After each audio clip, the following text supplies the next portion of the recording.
Welcome back to my channel, Happy, Healthy, Whole. Today, I want to talk to you about losing loved ones. I've spoken about losing my mother on this channel before, but I got a call earlier this week and I received bad news from a family member, and they were telling me that I had a relative of mine was being released from the hospital and they were giving him X amount of time to live. And if you wanted to see this person, now is the time, to see them and to talk with them. And I live out of town, so I don't live in my birth state or city. So I have to travel to go see anybody in my family. So I told my relative that had called me, okay, I'll come down this weekend because I really want to, talk with him and see him. And my son, he, this is my first cousin, and my son may not have had so much interaction with him growing up, but he and I grew up together, me and my cousin.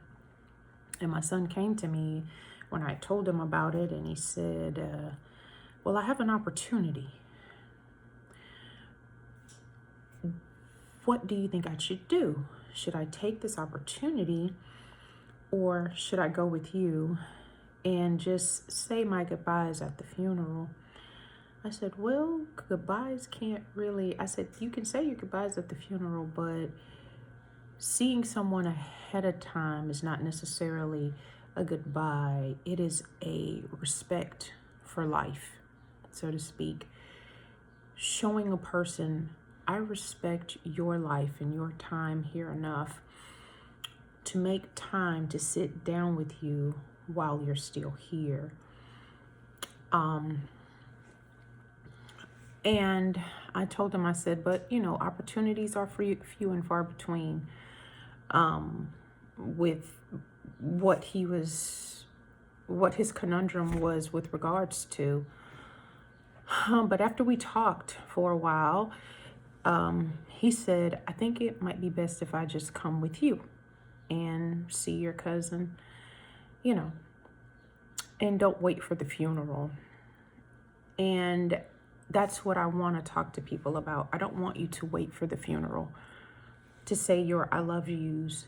I don't want you to wait for the funeral to pay homage to that person's life or show that person some level of respect. Even though I had only talked with him on the phone maybe one time in the last year or so, and I hadn't physically seen him because he was living, I live out of state again, but when I was still physically in that state, he lived way across town. And, we always make excuses as to why we haven't seen somebody or why we haven't talked to somebody. Well, they over there, or whatever. But showing someone that you respect their time here and that you honor them as a person, sometimes it causes an inconvenience to yourself. You have to be willing to inconvenience yourself for those you love, if you truly love them. If you're not willing to inconvenience yourself, and I'm pretty sure I've said this before, it's not love. It may be love, but it's not unconditional love. So, one other thing that I want to say is, don't talk about death in the presence of life. If the person is still there and they're still talking and they're still cognizant and they can still hear and they know what's going on around them, it's a little bit disrespectful to talk about what photos you may want to see on the program, and things of that nature. I don't think you need to talk about the living like they're dead. until that time has come. Now, if they're unconscious and they may not be waking up and they're on life support, and I get it, you need to start preparing and making arrangements. But if there is a possibility that this 3 weeks to live could actually end up being 3 months to live, or 6 months to live, or 9 months to live, because if they get the proper nutrition and the proper medications and they start to nurse themselves back to life, then we don't need to be talking about their funerals. If you understand, if you get my meaning. I think we need to speak about the positive in light of whatever's going on around you. We're not the be all, say all, tell all, and neither is the doctor, so to speak. If this man was able to leave the hospital and go home, there is a chance, I know that they recommended hospice, but there are people that have defied the odds. So if you do have a very sick relative around you, I would say at least don't be in an earshot of them talking about what you want on their program and what photos you want to put on there.